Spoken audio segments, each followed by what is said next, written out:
Hello, it's your Gen X Big Sister here today on this fifth day of the new year. A few days ago, I spoke a little bit about my own sort of big pivot that I took a few years ago and the sabbatical that ensued. And I mentioned that I had been in a what could be considered a successful corporate executive career. Um, that could have continued to grow, um, and that I had been absolutely miserable in that role. And I had been miserable in that role for a really, really long time, um, years. The role changed a little bit through the years, but still, I'd be happy for a little bit and then miserable again. And I'm only even in recent times figuring out what made me so miserable in it and why. So I think maybe I'll talk about that in another video. But what I wanted to talk about today is what happens if you are in a um, job that you can't leave. You can't leave it. You need the money or you need the benefits. You have other people depending on you. Um, and yet you are at your wit's end and you really need to leave. You need to have a rest, like I described. You needed to have that time and space to be still. But you can't do it. So I wanted to think about that. I wanted to think about what I did. So I know that when I first had the thoughts, and I had the thoughts on and off for quite a few years. And then it would get better, something would change, and I'd stick it out, and then it would get bad again. Um, and then at the end, when I was literally hanging on by a thread emotionally, but I was not in a position to just quit my job outright. And I was not in the right frame of mind to just interview for other jobs. That's the other thing. When you're feeling like crap about yourself and about things in general, you're not in the best state to be like pursuing other opportunities and putting yourself out there. Um, but I couldn't stay in the job and be miserable indefinitely. So what did I do? I tell you what I did. I was committed to figuring out how to make that job as enjoyable as I possibly could for as long as I needed to be there. And simultaneously, strategically and tactically planned for my exit, which I knew was going to take at least a year, maybe more. It was a little over a year, but it could have taken longer. So how do you try to enjoy it? If you're in a job that you hate, how do you figure out how to enjoy it? Well, if you hate it, at some point you liked it. You took, or I don't know, maybe you took the job just because you needed the money and you hated it right from day one. That might be different. Um, So what I'm talking about might apply more to you used to love it, but you're burnt out, or you used to love it and you've been taken advantage of, or you used to love it and the company's changed and the expectations have changed. You used to love it and you work for somebody different now, like your direct report who you report to has changed and that's been different. And it's practically unbearable now. So what did I do? What I did was I thought about what are the aspects of my job that I still enjoy doing? And how can I do more of that? Um, that with, I mean, I guess, because nowadays our stuff is online, so it's easy to look up what my corporate past was. And it really is of no fault of the company. Let me say that it's not the company's fault that I wasn't happy and fulfilled in the role that I had.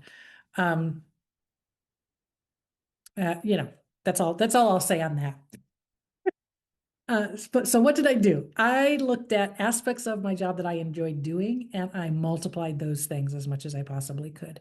I enjoyed developing other people. I enjoyed coaching and helping other people see their goals come to fruition. So I really invested myself in doing that, with the thought of, I'm going to be gone someday. So all of these people who aspire to either be in my role or a similar role or do something more with their careers or go in a different direction, I want to help them figure out how to get there. So I went all in on my people. Um, I also was committed to doing whatever I could to become the leader that I always aspired to be. Um, and again, that's what I was referring to about the effect that my corporate executive career has had on me, which is a whole other topic. And it also comes into the type of leader that you need to be successful in corporate America, um, was a certain thing. And I was pretty damn good at becoming that certain thing. And then I was able to advance my career because of that. But in the last year or so of my existence, I could make decisions differently. Like I still had the autonomy and the authority to do certain things. So I decided to put my people first, um, all the time. I mean, I always had them up there, but there were some times where you had to look at the people and the business and the numbers and like all balance it all out. And then when you're in education, you have to think about the students and the families and the teachers, as well as the money and the business. Um, so it sort of impacted how I made decisions, so that I could feel better about the decisions that I was making and making decisions that were aligned with my heart. So that helped me. Um, I I spent my time with the people that I enjoyed. Now most of my last months in my career were done remotely because it was, tail end of COVID, so things, work from home was still predominant. Um, but I interacted and I connected with people and I brought people together and I had celebrations and um, we had these, what did we call them? Wednesday wellness or something, where I was sharing, sharing things from more of a personal development side.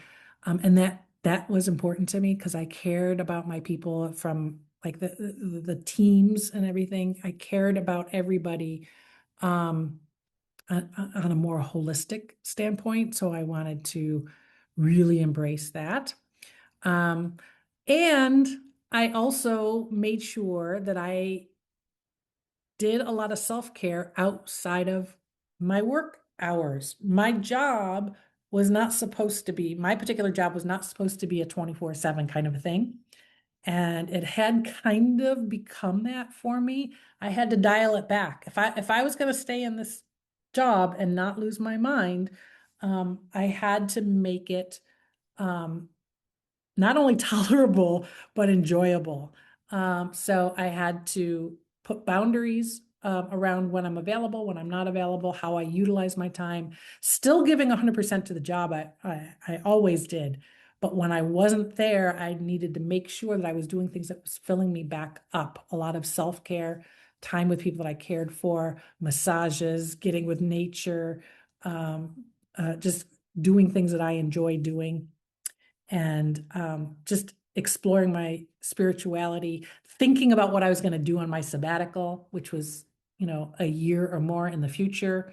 So all of that was around maintaining my mental health during that season where I knew I had to leave, but I just couldn't do it yet. How did I manage that? It's important that while you're doing that, you are actually making a tactical plan to leave. Um, so if finances is the thing, then you need to start having some really tough conversations with yourself, with your partner if you have one, about what does that look like? What are you willing to do to be able to fund a rest, fund a break, fund a timeout. For me personally, I had been working literally nonstop since I was 11 years old. I have had jobs, a paying job at all times. I've had no periods of full unemployment since I was 11 years old. And at that time, I was 54 years old. So that was 43 years of nonstop work with vacations, but not always that many vacations, but still with vacations.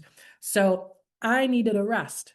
And what I found out from many of you is you've been working since you were 11 years old. This is not an uncommon phenomenon for Gen X women. We have been working for a really long time. You're really, really tired. So what would it take to fund a couple of months off? Um, First of all, some companies actually provide sabbaticals. You can take a leave of absence. I had a friend who works for a major corporation who took, I think she took 6 weeks, 8 weeks, something like that. I mean, it's non-paid, but it was it was a leave of absence where she could come back and, everything would still be there for her. So you can explore that option for yourself. Otherwise, it's how do we bring our expenses down to a tolerable level that if I take a break and I don't walk right back into the same income at the end of that break, what is that going to look like? Does that mean changing your living situation? Does it mean downsizing your home to something more affordable? Does it mean changing cities? Does just going through where your big expenses are and what does it take to bring it down? How important is it for you to have this rest? Because I cleared the decks. I sacrificed a lot. I gave up my dream location, my dream hometown. I gave up a lot. I got rid of most of my belongings that I had accumulated. So what are you willing to give up to have this rest? And other people that are depending on you, is there some way that they can step up a little more? Is there a way they can depend on you a little less? Maybe, maybe not. I know it depends on children and how old they are and all of those things. But it takes some tough conversations. How far am I willing to go to take a break? And the fact of the matter is if you're not willing to go that far, then maybe it's just a 1 week vacation you need to plan. Maybe it's just a 2 week vacation to take a break. But in the meantime, you still need to have tactics for you to be able to perform in a job that you no longer love. And so I just wanted to share some of the things that I tried. If you have any more questions about that, let me know. If you have any specifics about things within your job that you would love to get another perspective on, ask me. I'd be happy to give you my thoughts. I've actually talked with, guided, mentored, and coached a lot of people who have been in this corporate exit, I need a break kind of phase of their life from a variety of circumstances. So I'd love to help you as well. I'm also going to leave a link to the ebook that I wrote not too long, about a year after my sabbatical. I wrote an ebook called The 7 Steps. Oh God. 7 Steps to Joy or something like that. I can't even. But essentially, the ebook is about is about how the mechanics of how I planned out my sabbatical. So, and I'll put the link to that in this video if you want to check it out. By the time I put the link in there, I'll remember exactly the wording on the title as well. So, that's all I got for now. Your Gen X Big Sister signing out.